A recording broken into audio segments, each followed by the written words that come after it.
what a 14-year-old psychopath looks like? Why did you choose Jamie, your friend? Shit. He was the easiest out of anybody because he would have followed me because we're such good friends. Why did you make the suggestion to Jamie to go inside the school today? I was planning to murder him. Chat's literally gonna see itself in here, and this is gonna be a weird one. Okay, I gotta pee real bad.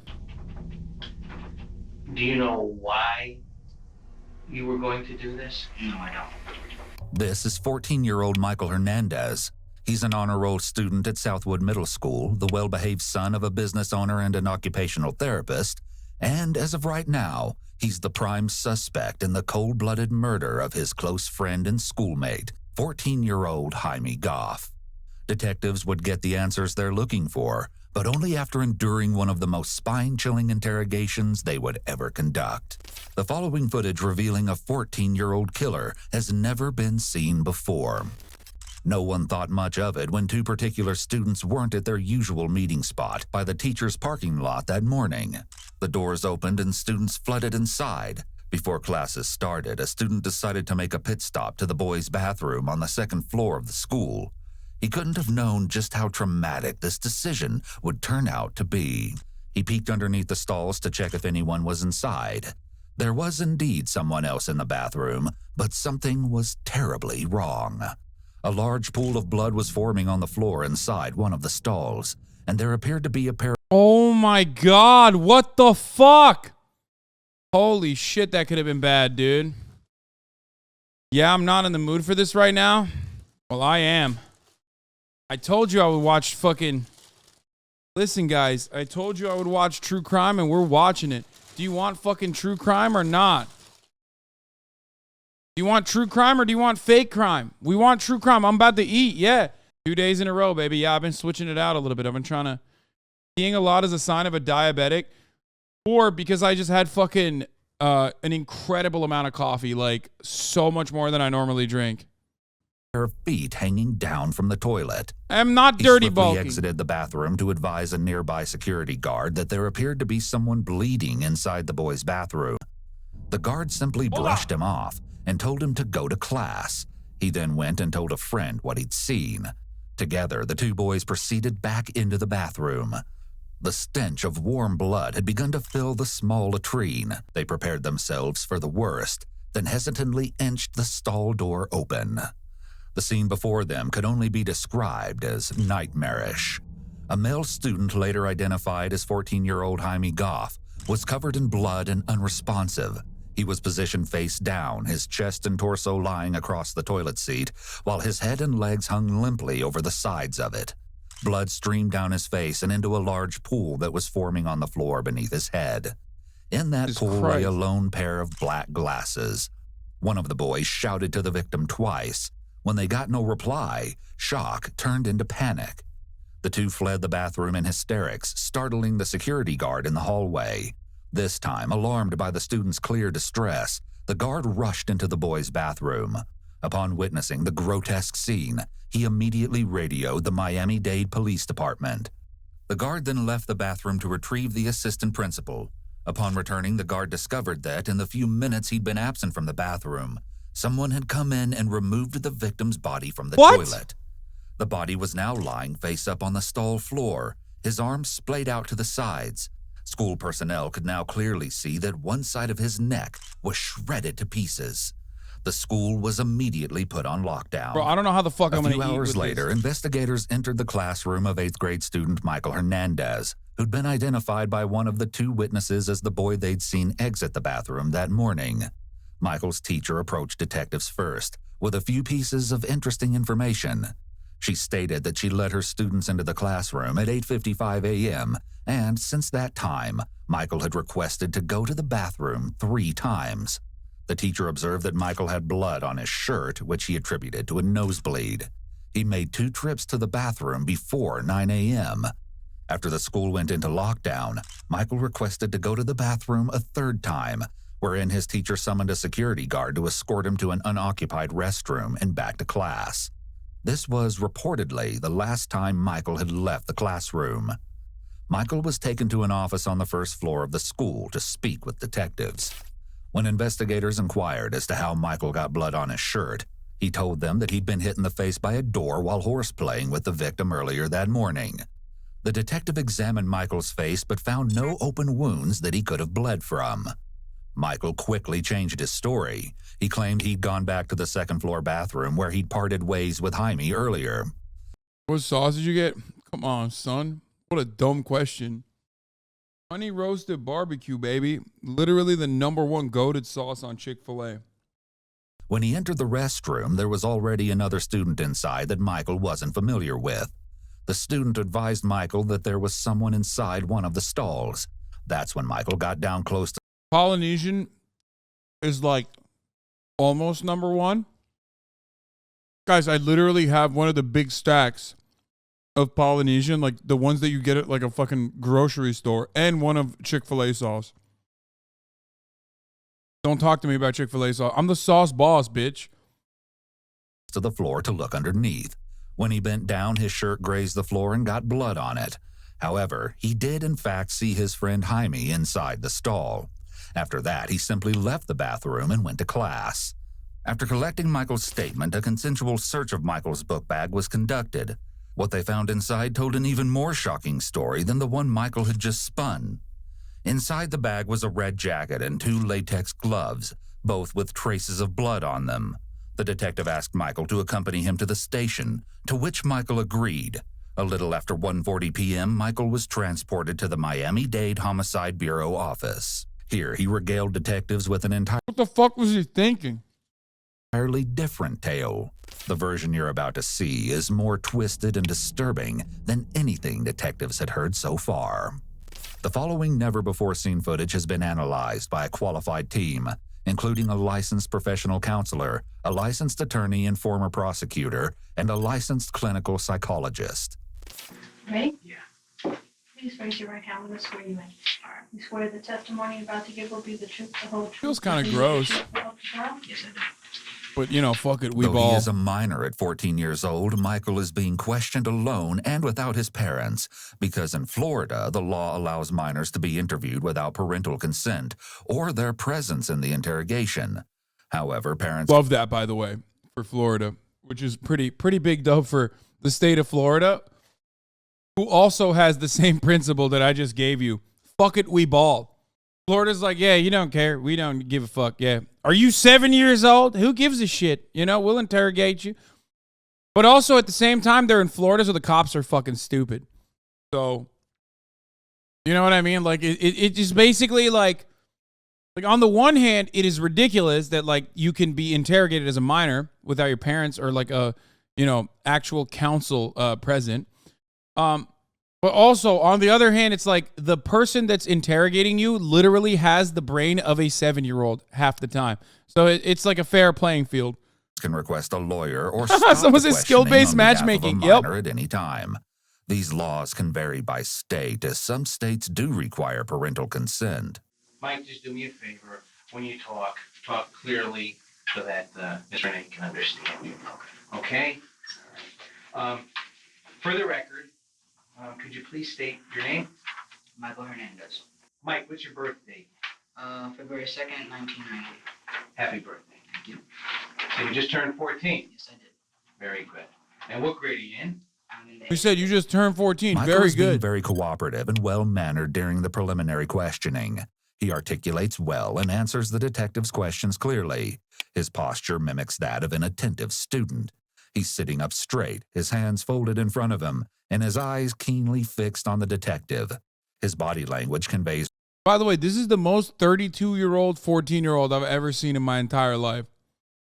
I mean, he's already a psychopathic murderer, right? So I don't really feel too bad shitting on him. But his fucking hairline, oh my God, dude. At that point, you're ABAB, assigned bald at birth. You don't have a lot of options, you know? You make do with what's going on. respect and a willingness to be compliant. However, we'll soon see that his motives are actually much darker. What school do you go to? Southwood Middle School. And are you in any special classes or anything? Any honors classes? I'm in gifted. When you look like that at the age of 14, you got 2 options, okay? Crypto furry YouTube essayist that talks about libertarianism, 1 million Reddit karma, Psychopathic murderer. That's it. He said, why not all three? All my classes are gifted except for my electives. Very good. Is he balling, dude? What is this? Oh, I'm a gifted student. You can read and write the English language, correct? Yes, I can. And what are your grades in school, Mike? A's and B's. Michael appears proud to talk about his exceptional performance in school. Being a gifted student seems to be a big part of Michael's identity. Do you know an individual by the name of Jaime or Jamie Goff? Yes, I do. The J in Jaime here is pronounced with an H sound, like it would be pronounced in Spanish. Thanks. But Michael and the detective pronounce Jaime with the J sound. At the mention of the victim's name, Michael's cool demeanor slips very subtly. For the first time, he seems to hesitate before answering the question. Homie is 14, dog. That's probably why. Yes, I do. His hands make a slight movement, as if he's trying to talk with them, but doesn't exactly know how. And how do you know Jamie? We've been friends since the 7th grade. And for the record, Jamie is the victim in this case. How old is Jamie? 14. And you're 14 also. Yes. How much older is he than you? I'd say about 4 months. Let's see. 4 months. Almost 4. It would take a few days. Okay. All right. Normally, detectives ask a suspect very open-ended questions like, "Tell me what you did this day." But here, the detective is using a lot of leading questions, which may be due to Michael's very young age. And what time did you get to school? 8:25, or a little after, between 8 and 9:30. And when you arrived at school, where did you go to? I went to the fence on the outside of the parking lot. This is where me and some other people would just hang out. And this would be before class? Yes, before class. And who were the people that you would hang out with in the morning? You guys don't know how to do math, Most so. of the time it'd be with Jamie Goff, Andre Martin, and myself. And sometimes there were some other people, but they didn't hang out with us. They just were there. Okay. Today, Yes. who did you meet at the fence? I met Jamie Goff. And how did Jamie seem this morning? He seemed like he normal hall, like he does every morning. Did you make any suggestions to Jamie that you and him go into the school early this morning? Yes, I did. And about what time was that you suggested that both of you go inside? A little after 8:30, maybe like 8:31 or 35, between those times. What time does school open and are students allowed inside the school? 8:50. Did Jamie agree to your suggestion to go inside when you made that to him? We had to make a deal first because he didn't want to get in trouble because we've gotten in trouble on previous times when we've attempted to go up there. And why do you get in trouble for attempting to go inside the school? Because it's too early and we shouldn't be walking around upstairs. And I see. Why did you make the suggestion to Jamie to go inside the school today? I was planning to murder him. What? Michael answers this question as matter-of-factly as he's answered all the other questions so far. There's not a single hint of empathy. Throwing, bro. L. Big L. He just threw. Guys, I think he did it. That's so weird. How the fuck how are you like a 10-year-old and that's the words that come out of your mouth? God damn, dude, just broken from the jump. And I guess that's why it says, like, this is the most psychopathic kid. This is the most normal Redditor, by the way. Or remorse to be found. He seems undeterred, even by the fact that he's admitting to first-degree murder and exposing himself to the highest level of criminal penalty there is. Michael likely isn't aware of this, but under Florida state law, 14 and 15-year-olds can be tried as adults for certain felonies. They can also be subjected to the exact same penalties that an adult can receive, with the exception of the death penalty. Since Michael has already confessed to the first-degree murder of his friend, all that's left is to see if the court will possibly take pity on him. Do you know why you were going to do this? No, I don't. Now, what was your plan? How were you going to accomplish this?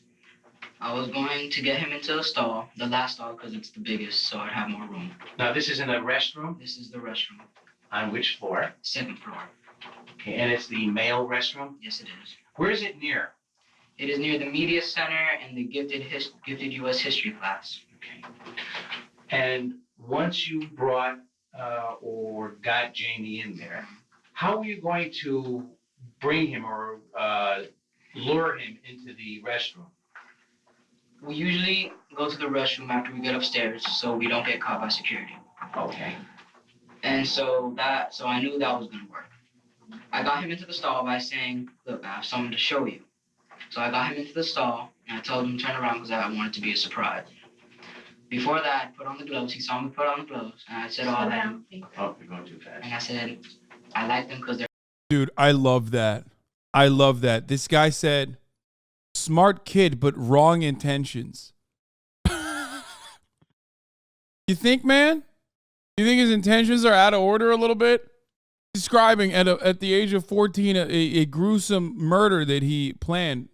You know, pretty smart kid, but I'd say not great. His behavior, not great. A little bad. They're comfortable.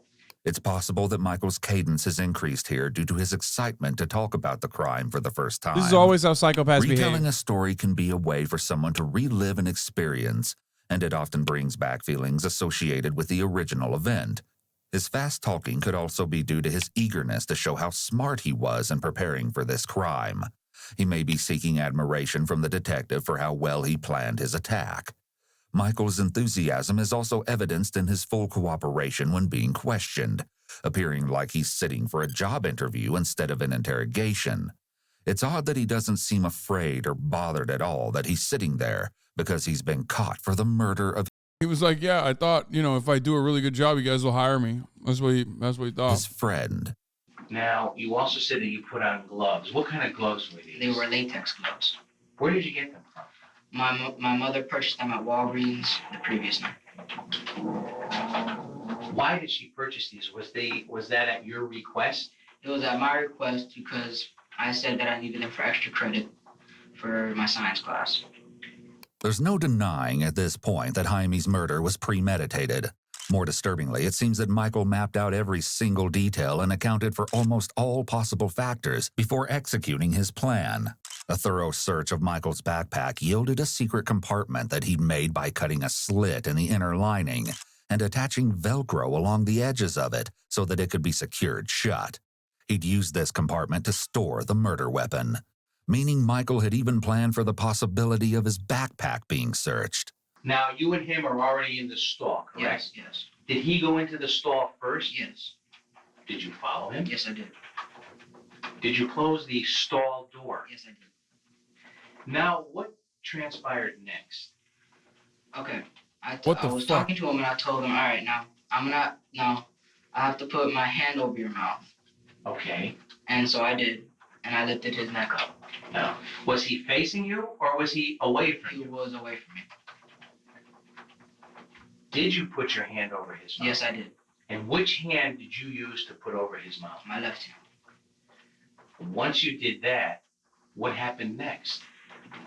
I had already before I put my hand over his mouth, I already put my knife out. So the blade was already out. Now, where had you kept this blade? I had kept it in my jacket pocket. And what color jacket did you have on today? I had a red jacket. Now, is this the same clothing that you're wearing? Yes. The detective is asking Michael a lot of control questions, meaning questions he already knows the answer to in order to see if Michael is being truthful with him. He's also asking him questions to see if they corroborate with the evidence they have already ascertained. And what did you do next? I took the knife out and I proceeded to slit his throat. Now, do you remember in which direction you slit his throat? Left to right. Michael is able to recall the details of the murder extremely well, even noting the direction in which he slit his friend's throat. This is significant because it indicates that Michael didn't dissociate at all during the act. Bro, there's something so weird with like psychopathic murderers. that's just like scarier than anything else you can ever listen to. Like how matter of fact he is about it.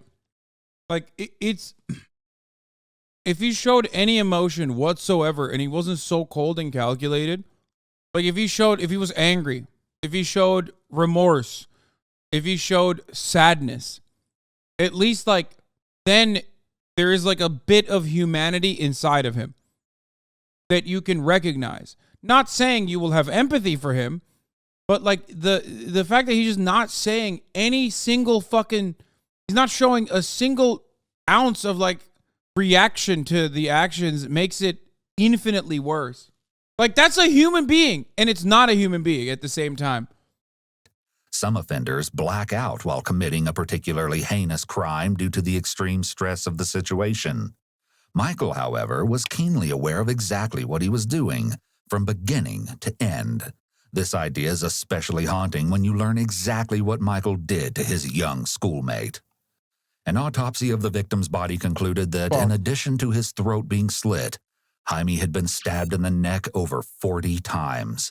It's gut-wrenching to think that Michael, a 14-year-old child, was in complete control the entire time, savoring every single jab, slice, and cut. Did Jamie say or do anything? Did he put up a struggle? Yes, he did. He turned around after I did that. He asked me not to kill him. So I told him, okay, I'm not going to if you cooperate. Okay. Which was a lie. Right. And so I realized that the stall door was open, so I locked it. Yes. And then I turned him around again and proceeded to stab him. And where did you stab him, Mike? I'm not positively sure, but I'm guessing around the jugular vein right around here. Okay. That's what I was aiming for. Did you stab him anywhere else on his body? Just basically the back of the neck, all through the neck. Okay. And once in the temple, and I think I sliced him here. And that would be on the left side of his face? Yes, the left side of the face. Michael is speaking very matter-of-fact and openly. He's likely excited to show the detective how clever he was. This may have overshadowed any thoughts of self-preservation, as he readily admitted to killing Jaime. He may be either unaware of or unconcerned about the legal consequences for his actions. In addition, his young age may have played a role in his readiness to confess. The prefrontal cortex does not fully develop until around the age of 25. Michael may still be feeling amped up and powerful after the murder, and is acting on that emotion which may make him want to brag about what he did, rather than consider the fallout for his confession. Now, after you did that, what happened? I left, I took my gloves off, and I flushed them down the toilet. Okay. Okay. I left, and I went to go clean myself off. People were coming in, and so I left that bathroom and went to the other one downstairs. Okay, let me stop you here. After you stabbed him, did Jamie fall to the commode or to the toilet? No, he did not. He was already positioned where he was found. I put his head under there to stop him from gasping for air. Okay. So it closed it up. And oh, I see. Okay, now. I'm sorry? So he would stop making noise. Okay. Now, how did you know he was dead? Motherfucker's 14, he said commode. It's a wrap. I made sure by taking my knife, the point of my knife, and poking him in the face. All right. And I checked his eyes also, and they were motionless. Okay. Now, when he fell, was he on his front, or was he on his side, or on his back? Do you remember? He was on his front. Okay. Faced at a kind of diagonal thing. Yes. There was blood coming from his mouth to the right of the toilet. Oh, the cop said it? And I guess there might have been blood in the toilet. And there was blood on the walls. All right. What did you do with the knife and the jacket? I put the knife was broken because of the stab wounds, and I couldn't close it back. So I closed it as much as I could, and I put it in my jacket pocket. Okay. I proceeded to go to the sink, and I wiped some of the blood off the jacket, took the jacket off. No, I did not. Oh. When Michael is told to slow down, bro. We can't be keeping up with all the crimes you're admitting to. Slow down here, he seems to be getting carried away as he's telling a story. Overall, both his affect and tone appear markedly blunted throughout. While his speech speeds up either from anxiety or excitement, There's no major change as he talks about going to get the gloves versus viciously stabbing his friend, or even realizing he's dead. It was at my request because I said that I needed them for extra credit for my science class. I took the knife out and I proceeded to slit his throat. I did not take the jacket off at that point. I just wet it to get the blood off. Okay. I proceeded to go downstairs to the other bathroom on the first floor. I then wiped myself off with all the stuff off my face and the stuff off my jacket. Then I took the jacket off and put it in my book. Now, you said that you had flushed some gloves Yes. down the toilet. There were two. I flushed 2 gloves. 2 gloves. How many pair of gloves did you have? I had 2 pair, 4 gloves in all. Where did you keep the other pair of gloves? In the jacket pocket where I kept the knife. Shut the fuck up, bitch. Now, before you gloved up this morning in the bathroom, did you remove any of your jewelry? I removed my rings because they would have cut through the latex glove. Okay. Did anything... Like, look, he thinks he's brilliant for, like, thinking of these details, by the way. You could tell.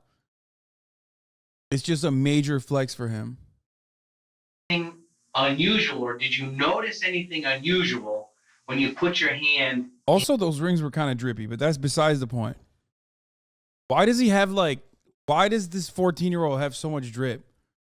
I did not wear rings like that when I was 14. in your jacket pocket after the incident? Yes, one of my rings was missing. And which ring was that? It was the ring on my right ring finger. So, what did you do? I went back upstairs to find the ring. There was a witness there saying that someone was in that stall. The way Michael refers to a witness is an indication that he may have strategically and specifically planned the entire murder, considering the possibility of witnesses being present or interfering in some way. He's speaking as if he's a law enforcement official describing or examining this case, rather than the perpetrator describing his own acts. I went to go look, having known what was there. And I saw my ring and picked it up and then left. Okay. Had you gone up there actually to check to see if Jamie was okay? No, I did not. It was strictly to check on your ring. My ring, yes. And why did you want to recover your ring? Because I value my jewelry. Okay. It's very interesting to note how much more Michael's ring meant to him than his dying friend. This detail speaks volumes about exactly how Michael's mind works, namely that he possesses a disturbing disregard for the lives of others. Do people know that you wear that type of ring?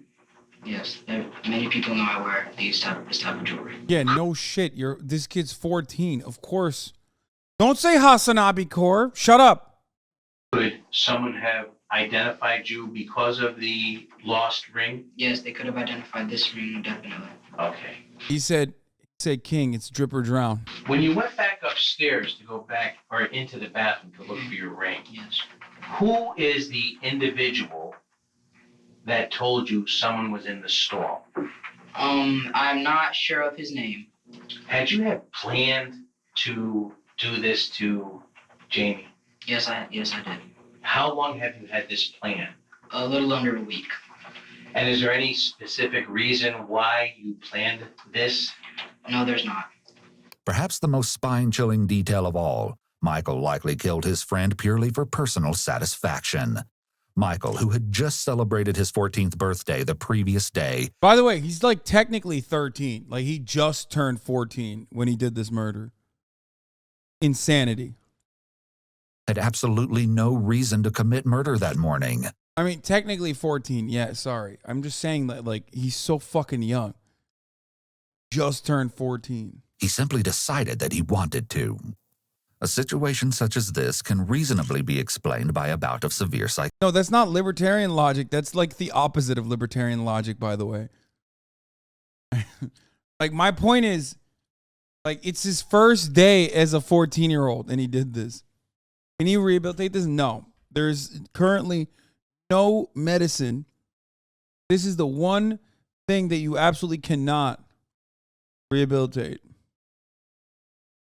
psychosis, However, he doesn't present as a person who has psychosis. Yeah, 14 in a day in, especially if you do a murder, is 14 in my book. Thank you, Nolan. I agree. It's like, bro, what are you doing? You can't enter 14 with a murder. Like, okay, Chad is super hung up on the detail. Yes, he was 14 years old. Okay? But it was his first fucking day of being 14 when he did this. Rated setup, it's dog shit. But this is an old story. I think this happened a long time ago because I had a setup like this too back in the day. But never in my room, of course, because my parents. Oh, that's not true. I had it in high school. Yeah, this is the most 2004 ass setup. Based on his behavior during the interrogation, Michael seems to be thinking clearly and logically. There are no indications that he is Greatest console of all time, straight up. I will say it. I don't give a fuck what anybody says. PlayStation 2 was such a fucking game changer. Man, what a beautiful piece of machinery that was. The jump from PS1 to PS2 in like tech was unimaginable, dude. The games that came out, it's like mouth-watering for me. And then PS2 to PS3 was like not that big of a jump. And then PS3 to PS4 was not even a jump. And PS5 is not even a thing. But that original PS1 to PS2 jump, fuck, man, that shit was so good. God damn it. Imagine playing fucking Game Boy games your entire life and then all of a sudden the PlayStation 2 comes out and you're like, what the fuck? Are you fucking joking? What is this? The colors is so vibrant. The games. It was perfect except for those expensive memory cards. Yeah, the fat yellow ones. You guys had those? It was like this big. You're coping? This is the psychopath's room. So what? You must be a psychopath if you don't recognize that the PlayStation 2 was the greatest fucking console of all time. What do you mean? It lasted like a fucking decade too. Yeah, it was good as hell. Anyway, let's continue. Responding to internal stimuli, such as voices. Yeah, 8 and 16 megabyte memory cards. That's what they used to have back then. That shit was so whack. God. In his head or unseen figures. There's no evidence of paranoia or delusions. Therefore, there is no evidence of a thought disorder. Michael's heightened intelligence and composure, as well as his blatant lack of remorse, are reminiscent of someone with antisocial personality disorder. However, an ASPD diagnosis cannot be given to anyone under 18. We cannot conclude that Michael has ASPD or psychopathy, the term often used to describe the most severe. Bro, dog, it says what a 14-year-old psychopath looks like. What do you mean? You titled it that way. Type of antisocial personality. He's like, we're heavily implying it. Not only because we don't have enough information about Michael's symptoms and history, but also because Michael is only 14 years old and too young to be given such a diagnosis. At most, Michael's behaviors align with a diagnosis. Bro, this kid was so rich, by the way. It's obvious. Not only did he have all the jewelry and shit, but I cannot comprehend. Like, I had a fairly affluent family. The idea that, like, he had all this many VHSs, he had his own fucking TV in his room, he had his own PC in his room, he had a PlayStation 2 in his room. That's crazy. This kid was absolutely from, like, an upper middle class to a wealthy family. Diagnosis of conduct disorder. Motherfucker, you did dressage? That's what I'm saying. Takes one to know one. Particularly since he has a history of taunting and physically. And also probably parents that didn't really give a fuck about him too, for the record. The reason why I say that is because, like, a lot of, like, first of all, he bought all these, like, weird knives and shit. That's crazy. Screams parents that give him money and don't really pay attention. The fact that he has a PlayStation 2 in his room and he has all this set up in his room also implies that his parents didn't really give a shit about him because they were just like, yeah, fuck off. Go do your thing. Like, classic. My parents never let me do any of that stuff. They never let me have a PC or anything in my room. They never let me have the PlayStation. Like, all that stuff was completely locked away. In other words, they don't respond with an emotion that matches the circumstance. Why did you choose Jamie, your friend? He was the easiest out of anybody because he would have followed me because we're such good friends. And I knew he would have followed me in there and done what I would have said. Okay. Now, I asked you about an individual named Andre Martin. Yes. Do you know Andre? Yes, I do. How old is Andre? He is 13. What grade is Andre in? He's in 8th grade. Is he a friend of yours? Yes, he is. Is he in any of your classes? No, he's not. How long have you known Andre? I have known him since about the 4th or 5th grade. And I know you told me earlier that usually you and Andre and Jamie hang out. Yes, At the north the- part of the parking lot. At the fence, correct. Calling your attention to yesterday, Monday, your birthday, My birthday. did there come a time when you approached Andre with the same type of ruse? Yeah, yes, there was. Me, Andre, Jamie, and myself were in the bathroom. Which bathroom? We were in the other bathroom than where the victim was found today. Referring to Jaime as the victim may be evidence of how detached Michael feels from someone who was supposedly his friend.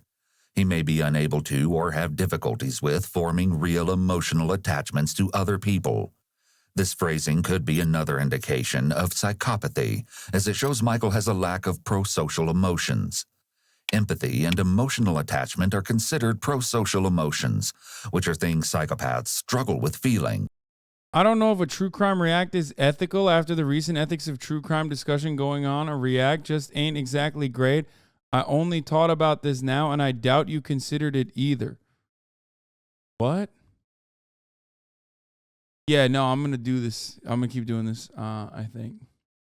This is why they often present as emotionally detached, distant, and indifferent, because they're apathetic to society Where and did to that people come and from? situations in general. The fact that psychopaths Oh, people are upset about the new Dahmer show on Netflix? Oh, wait, why? What happened? I didn't watch it. Is it good?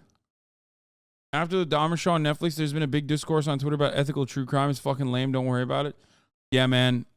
It's not good. It is good. Oh my God, chat is so conflicted. Victims' families are upset. Oh, they're mad because Dahmer's hot. Is that what it is? I mean, he technically was hot in real life too. Like, he was seen as an attractive man. Is he really creepy on the show? I mean, he's a cannibal, so of course. I don't think people understand, like, this is literally a component that plays a role. Even Ted Bundy famously was able to, like, flirt with his victims ahead of time and, like, lure them in before, doing gruesome, horrific shit. It's so good, but as always, people tend to romanticize serial killers as a consequence of sensationalizing murders rather than bring awareness to the matter. But either way, the show slaps. This thing is, like, I've just never been able to fucking understand why they look at shit like this and go, damn, that shit's great. I will never understand that, ever. Like, I look at that and I'm like, that's so fucking gross. Not every serial killer is going to look British, okay? I'm sorry. Not every one of them is going to look like fucking, what's his face, that rapist guy. The fucking most famous rapist, not Jimmy Savile, thank you, Jimmy Savile. Like, that dude, you look at him, he's like, okay, that looks exactly like what a rapist would look like. Not Prince Andrew, no. Damn, there's a lot of British rapists, man. Holy shit. No, stop pulling up the Tory lineup right now. I'm talking about one specific, Jimmy Savile. are emotionally detached helps them to stay calm in situations that would cause the average person to feel afraid or nervous, such as in an interrogation or the act of committing murder. What were your intentions yesterday? My intentions yesterday were to kill Andre. The same way that I killed Jamie today, except for the fact that I was going to stab him in the back and stab here, and that would have been it. Who was this you were going to do it to? I was going to do this to Andre. Michael seems almost enthusiastic about the opportunity to disclose every meticulously planned detail of how he was going to kill both of his friends. The animated way in which he illustrates his master plan to the detective indicates that he's relishing the opportunity to divulge his wicked scheme, and even enjoying the attention he's receiving.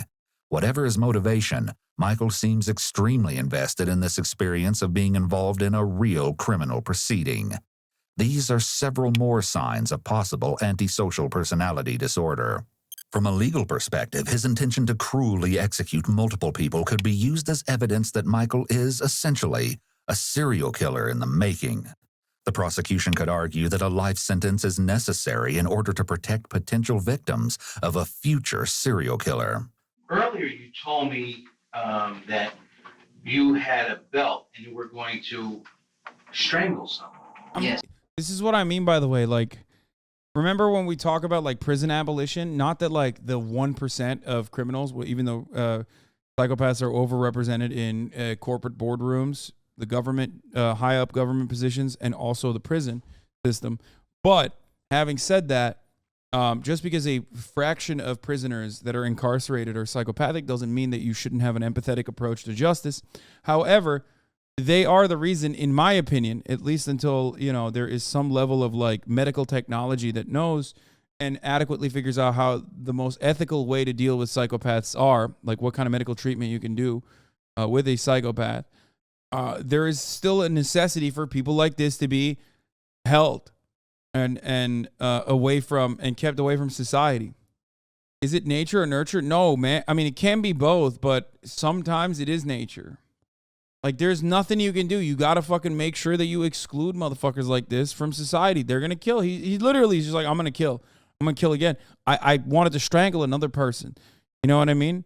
There's always nature and nurture as a component, but like mental illness, you can't fix them? No. Psychopathy is a very specific type of mental illness. Antisocial personality disorder is a very specific type of mental illness that is incredibly difficult to diagnose, incredibly difficult to also consistently do psych evaluations on, because a psychopath learns how to display emotions and is incredibly manipulative as a consequence of that, and can even manipulate the doctors. Now, having said that, you can't really treat it at this moment either. Like, we just don't fully understand it. We just don't fully understand it, and we don't really know how to deal with it, and we don't really know how to even, even engage with like criminal psychopaths. So, for example, in the UK, they have involuntary holds. Like, it's pretty crazy, where like they have a really rigid and really awful way of doing it. But like, once you get a psychopath diagnosis in the UK, you're permanently locked up. If you are a psychopath and you've done like a violent psychopathic crime, oftentimes they just like straight up lock you forever. That doesn't mean that like every psychopath is violent, by the way, but violent psychopaths are very difficult to treat. Yes, Ron Johnson, The Psychopath Test, is a great book. Just like everything else, yes, it is a spectrum too. No one uses psychopath, sociopath as a medical diagnosis as a common use term. Yes, I'm talking about antisocial personality disorder, which is not inherently violent, but I'm talking about, John Ronson, not Ron Johnson. Did I say Ron Johnson? I was reading chat. I'm sorry. Dude, my brain is broken, okay? First, and then after he was dead, I was going to make... What is this? I love when chatters go, Pog. Just saw you on Andrew Schultz's podcast. To be honest, I used to think your ideas were nuts, but loved everything you had to say. Happy to admit I was wrong here. Let's go. Sure, by stabbing him. Okay, and this was Andre. This was Andre. Now, did you lure him into the bathroom yesterday? Into the bathroom, yes, not the stall. Okay. And how did you accomplish that? The bathroom? Yes. We were late to class. I told them both that we were going to be late to class. And so we snuck upstairs after the late bell had rung. We got to the bathroom, and I was trying to convince Andre to go into the stall. Okay. And how were you going to do that? I told him that I had something to show him. Okay. Yes. And what was his response to that? His response, he didn't want to do it, so he said no. He's like, why can't Jamie go first? My response then was that he's going to go next. Okay. Now, did Jamie agree? Did Jamie say, I'll come in, I'll look? Yes, he did. Okay. And what did you say at that point? I said no, he's going to go first. Okay. And any particular reason why? I wanted to get Andre killed first before I got Jamie. All right. Now, when that did not happen yesterday, what did you end up telling Andre and Jamie? Michael is taking up a lot of space on the table with his arms and hands. This could be indicative of confidence and feeling in control of the conversation, or at the very least, feeling at an equal level as the detective. I said, all right, are you gonna guys cooperate tomorrow? They're like, yeah, okay, we'll cooperate tomorrow. All right. Michael's word choice here says a lot about his relationship with his friends at school. When Andre refuses to go into the stall with him the day prior, Michael asks his friends if, in his own words, they'll cooperate with him the next day instead, to which they both agree. The way he speaks to his friends indicates that Michael was likely the authority figure in his friend group, and that his friends regularly felt like they had to obey him. That might explain why he thought he could easily lure them both to a horrific fate. Sadly, Michael was right about Jaime, but clearly underestimated Andre. Today, before this happened to Jamie, what were your intentions going to be if Andre should have shown up? I would have talked him into coming to the bathroom with me, coming into the stall. Then I would have proceeded to slit his throat and stab him continuously until he died in the neck area. Yes. And then I would have left him there. Yes. Then gone back downstairs and talked Jamie into coming upstairs. Lured him into the other bathroom and slit his throat and stabbed him in the neck. Okay. Now, Mike, where did you get this knife from? I have a knife collection. Uh-huh. I've been collecting knives, and as I said, my dad has a store. And so I asked him for some knives. This was before I was going to do this. Yes. And I asked him for some knives. He's like, all right, you can take them. Because I wanted a not switchblade, but like a knife that can come out I easily. think they call them gravity knives. Michael had exhibited several warning signs of concerning behavior prior to the murder, most of which detectives won't discover until they speak with more of Michael's schoolmates over the next few days. Students reported that Michael demonstrated an intense interest in all things gore and death. Even the screensaver on his computer at school featured a scary creature covered in blood, which had caught the attention of other classmates. Michael also had a history of teasing and physically assaulting his peers. He'd been reprimanded in the past for mocking and hitting a couple of female classmates. He was also known to poke and chase other kids with a screwdriver that he kept in his backpack.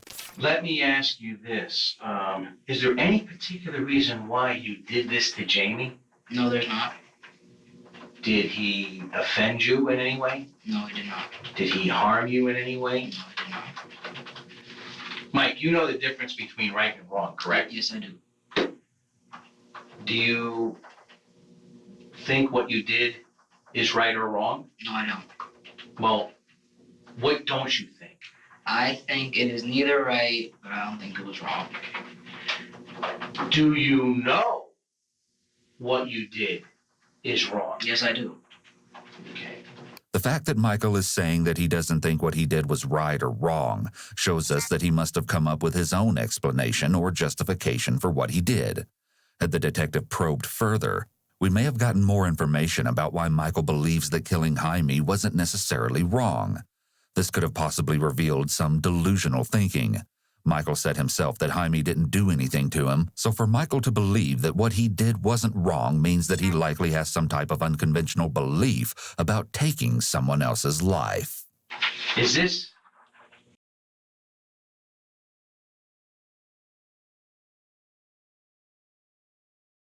Oh, what the fuck? I was muted. Debate perverts, not even once. I'm just going to say it and we're going to react. We're not going to react. We're just going to move on, okay? That's debate pervertry. The first time that you have been involved in something like this, Michael? Yes, it is.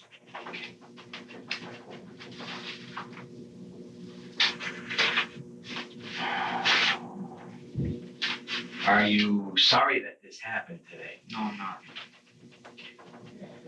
And this was an unprovoked attack on Jamie? Yes, it was. Sir, has everything you told me been true and correct to the best of your knowledge? Yes, it has. Have I forced you to give this statement, No, sir? you have not. Have I treated you This gentlemanly? is just the regular Florida way of wrapping up an investigation. Mm-hmm. Yes, you have. Thank you, sir. I have no further questions. Okay. Following his interrogation, Michael was transported to the Juvenile Assessment Center. Michael stood trial 4 years later, pleading not guilty by reason of insanity.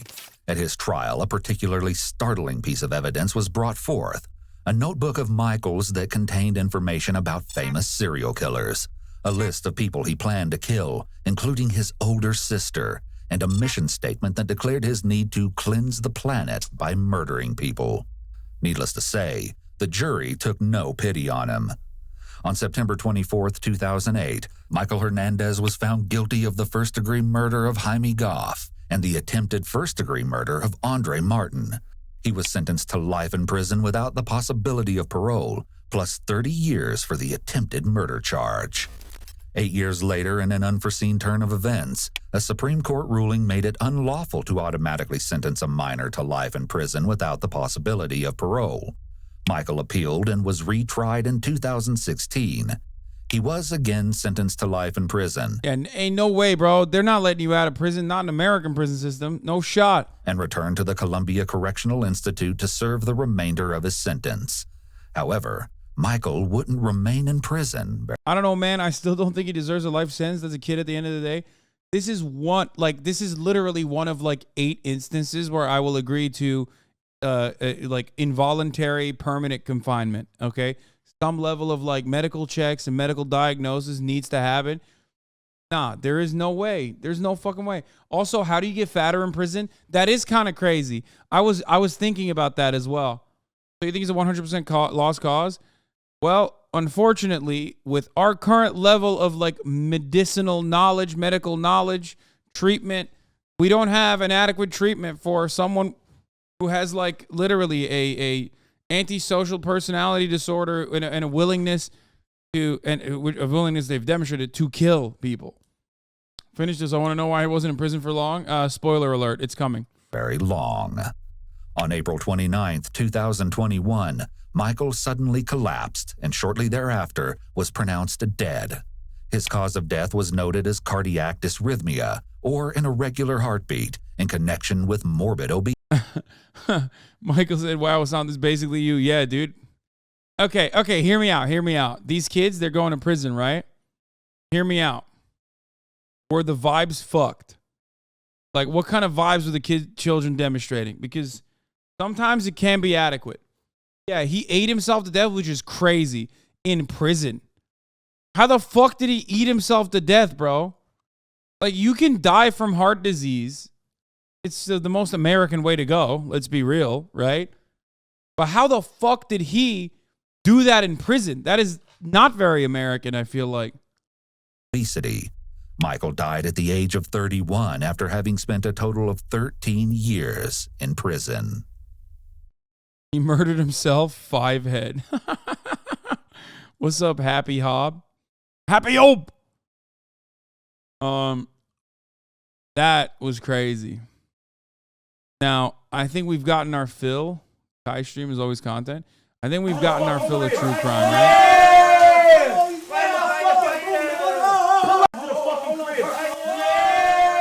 That's crazy.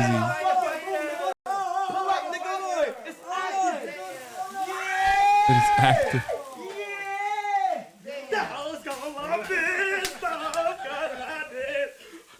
Hold on. Let me FaceTime. I gotta FaceTime somebody. I'm seeing way too many veggies on this dog. I can't believe he got hibachi in his room. I didn't even know you could do that. Never guess how this Joe Rogan clip ends. The Jim he's like, there's no one like him. There's literally nobody like him. The fucking guy went to the bottom of the ocean. So Bill and he went to, because Bill's like, goddamn, Jim's taking me down to the Titanic. I'm going next Thursday. And they went down to the Titanic. They had lunch on the deck of the fucking Titanic. What? Yeah. Oh my God. And then Bill that's came insane. up and everybody was like ashen-faced and freaking out, and 9/11 had happened. Whoa. Bill Paxton was on the deck of the Titanic when 9/11 happened. Holy with Jim Cameron. shit. Is that crazy? Oh my God. That's insane. Insane. That's insane. The Jim.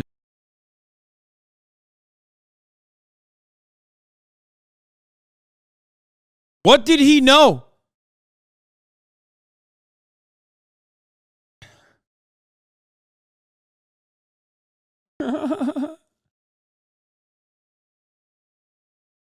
That's a wild story. I mean, I love James Cameron. So anyway,